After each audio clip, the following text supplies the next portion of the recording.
Hello YouTube and welcome back to the channel. It's been a while since we've done a fish room update. I was sick for a couple weeks and couldn't talk, so not a lot's been done, but there are some things that have been going on in the fish room, like we've got some spawns that we gotta move and just some general fish room updates for you. The goings on in the fish room. The goings on that you've missed in the last couple weeks.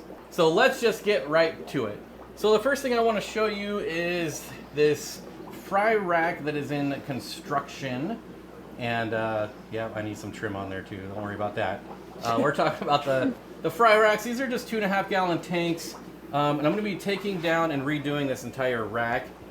So this was my CO2 high-tech tanks that I took CO2 off, and now as you can see, algae's going crazy, but the gobies still love it, the bar cheek gobies. But anyways, this whole thing is going to be 2.5 gallons, except for the bottom. That'll be like the sump, if you will. But we've got a couple spawns in here. First, we've got a couple orange lasers swimming around in here. Orange laser cories. And they're so small, I don't even know if we can see them. You see one? Right there in the corner. Oh, right here in the corner, kind of. But they're very small. They still have their yolk sacs on them. You can kind of see one squirming around. There's another one squirming around. I think there's like 5 or 6 in there. Yeah, I did peel off about 12 eggs, and I think about half of them were good. So not a big spawn by any means, but still a spawn. And then here we have your the ultimate spawn. T-bar cichlids. Yeah, I just love them. They're fearless little fry. They do not care at all. They want us food. So these are the Sahica cichlids, the Manatlantia Sahicas, the T-bars. They are Central American cichlids, and as many people know, they have huge spawns normally, so they're no exception. There's a lot of babies in there. There's definitely, I'd say there's at least 150 in there. And they're all doing remarkably well. So fat and happy, moving right along, getting pretty big. They're about, I'd say like a month and a half now, probably, around that. So maybe a little big, less. Yeah, coming up on a month and a half, but they're doing very well, so. And we got some more fry that we're actually going to move in right now. Are they ready to go? Yes, those are the Wallysuchromis signatus, and they are ready. Which are in this breeder box it's a right mess. here. Yeah, it's a mess. They are the opposite of the T-bar fry, and they're terrified of everything. So they also stay together. I noticed that these guys literally stay in a little ball all the time. Like you can see them, they just huddle together, whereas the T-bars are all over the place. So it's interesting to see how fry behave, and they stay together all the time. Let's show them the adults. Yeah, we can take a look at them. They still have babies too, so. Yeah, so here are the adults that Babies still are out. have some babies. We didn't scoop them all out. Nope, they literally hit the floor, so I go in there to try and get them out, and they all spread out and hit the ground. So it was really difficult to get a lot of them, so I just left half of them. We're going to see what happens. Hopefully they don't eat their spawn. So they did eat their first Yes. batch, but we didn't take the fry out. They spawned again, so they killed the first spawn. Yep, so our fault. We kind of knew that might our happen. mistake. And show them the T-bars here. Yes, here's the adults of the Manatlantia Sahicas, so the big Sahicas, and the big male, I think they're actually spawning again over in the corner there. So Yep. the original parents, you have the male and the female. So there's the female right there, and the male's right behind her, and he's our largest male. He's really pretty, if you can see him. He's lovely. There we go. They'll come back out. There we go. Yeah, and they're starting to look really nice too because she's getting ready to go again. So that's a good sign. Right down here is where they spawned last time. So they're digging it out again because that had been all kind of like smoothed over. So they're digging another hole. So I'm sure we'll see eggs again. I was wondering when they'd spawn again. A couple more males over here. The males over here are getting bigger. I actually saw the female kind of doing a dance with one of the other males, but clearly that didn't pan out since she's still doing her thing with this guy. All right, well, let's grab those fry and move them over. So we're going to try to clean this up a little bit. And see, we're kind of sucking out all the crap here. Out the fish, hopefully. I'm pretty good at not getting a lot of fish when I do this, but we'll see what happens.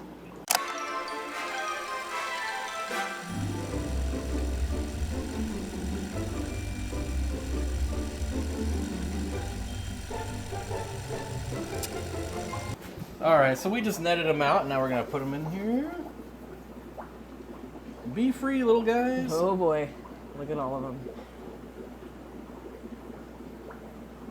There we go. Yeah, they're getting pretty big, actually. Look at them. I can actually see them now, so making sure there's no stragglers in here. Looks like we're good.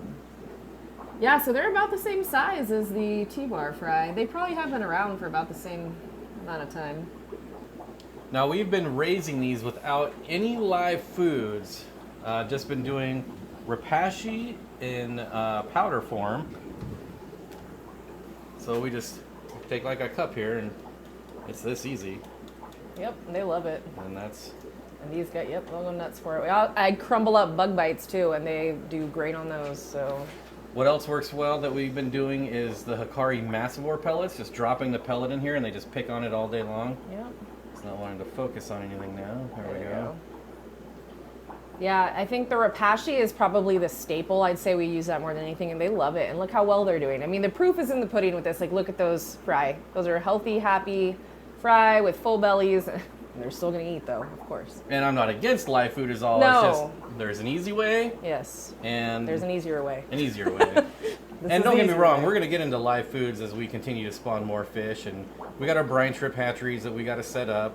But and there are definitely fish that you have to do live food with. I mean, you can't get away with this with all of the fish out there, but you can get away with it with some, and these are some of them. So definitely, cichlids definitely take to prepared foods much faster. Cichlids take to food, so it works out well. And then we got my Corridora Schwartzi, a couple spawns in here growing out, and one random rice fish. That rice fish thinks it's a Corridora. It does not go up top. I'm like, you're a rice fish. Go to the top. And then we've got some grow outs in here as well. You see the Hostatus. We've got an Adolphoi cruising around in the middle there. Some more black Schwartzi. But no new fish. No, we haven't gotten any new fish in a while, so nothing to report there. We do have this guy. We lost the female, sadly, unfortunately. So we are looking for another urethra. He's so pretty though. Look at that guy. Yep. Really nice looking Apisto. Then we have Mr. Jerkface over here. This guy and I have a very tempestuous relationship, but he is gorgeous. He also did not like his female. No. So that didn't work out very well. I'm trying to think of anything else exciting going on in here. Just, we've been catching up on maintenance, trying to get things done. Nothing wants to focus. Maybe we can have a look at these lovely auto sinkless here. And we got Auto Watch 2024 for you. There they are. Look at them. We've definitely got autos in here now. We've had one for a long time. I'm trying to find him. He's huge compared to these other guys. But yeah, happy to have a group now. Here's this pretty lady over here hiding, lurking. She's such a lurker, but she's so attractive. Your zebra Aquarium? Yep, that's the Ivanacara atiquetta. She's a female. Her name's Coco. She has a lot of attitude. She's beautiful.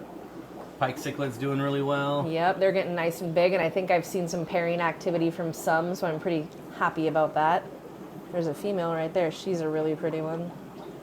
Females are so much prettier than the males. I mean, they just have a lot more color. Now, one thing I will ask advice on here is, so I'm going to step back here so we can get the full view of the 20 long racks here. As I've been toying with setting up a 33 long, which would require me to get rid of 2 of these 20 longs. And I don't know if it's worth it or not because it'll kind of mess with the look of the rack. It'll just look off. But a 33 long is one of my favorite sizes. I might even do a 40 long. But, let me know what you think. Should I break up the rack for a 33 long or just keep it nice and, what's the word I'm looking for? Cohesive? Yeah, or should I just keep it nice and cohesive with the 20 longs? Can we just look at your 20 long down here, though? Because I love this tank more and more, and those guys, those Trifasciata, are looking so nice. So, I can also update you on one of the tanks I scaped in the recent videos. Doing really well. I love how this is looking out. The Trifasciata are coming out and starting to flash a lot. There's 2 pairs of the Epistogramma Trifasciata. There goes one male. I did put in some Aspidoris in here as well, or along with the Corridora's Bosemani. And I'm going to actually add some more shrimp. So I put some shrimp in here, but I need a lot more. As you can see, there's definitely lots of cleaning that needs to be done in here. And then I also put some Pseudomagills in here as well. But I think this tank's looking really nice. It's got just a hint of tannins going on in the water, which I really enjoy. And it's just looking really good. Here's another one that I kind of redid. Was in the process of redoing before I got sick, so I added some wood, some larger rocks. I'm going to be getting rid of this rock and redoing this side. But the sag here, you can see, is just growing and spreading all over, looking really good. Purple pencilfish are looking real nice too. That male back by the sponge filter is lovely. Yep. You can see this guy back here. He is so nice. I'll have to remove those to spawn them one of these days. Another one up here, front left. And just kind of show you, like you miss a couple weeks of tank maintenance and they start looking like this. Yep. So we've got a lot to catch up on. We did water changes on everything yesterday. So we'll probably be doing double the water changes until we're caught up. I think that, like, pea puffers and shrimp, man. And also the pea puffer tank here is doing really well. I'm still messing around with the sponge filters, don't mind that. Trying things out there. But yeah, I can see the pea puffers with the shrimp doing great. The corridors and Venezuelans are still in here doing really well. A good way to keep pea puffers and shrimp is keep that many shrimp with them because they can't even imagine how to keep up. So it works really well. They can't even imagine how to keep up. That's a scientific fact. They can't. But there's about 15 to 20 pea puffers. I bought 20. I'm sure not all of them survived. A good amount did, though. But there's still a ton of them in here. You can see they got big fat bellies. Still got some growing to do as well. So we do feed them bloodworms, but they're obviously picking off shrimp here and there too, but they just cannot keep up. These are outproducing what they can eat by a ton, as you can see. So really cool. I'm glad this worked out. A lot of people always ask about shrimp and pea puffers. Well, there you go. There's your proof in the pudding. And I think that's it. I don't think there's much else to update on. I will say we are getting some new fish this weekend, so our next update should be a big one, especially because I'm going to be getting back to work to rescaping all these. Look at this guy. This is a Pistogramma ortegii. Beautiful male. Female is nice too. Yep, I still got to make my video of all my apistos. That's still coming down the line as well. Kind of a boring update video for you, but again, I've been sick, not a lot has happened. She's been forced to take care of me. It's her job now, so I have to. It's just what it is. But I promise there's lots of stuff. We're going to get some really rare and cool fish pretty soon. I'm super excited about it. And again, we're going to just keep rescaping. So that's it. Let me know what you think about the 20 or the 33 long. Should I redo it? Should I keep it? I don't know. I go back and forth every day. But yeah, other than that, that's all I got. I hope you enjoyed it, and we'll see you in the next one. Bye.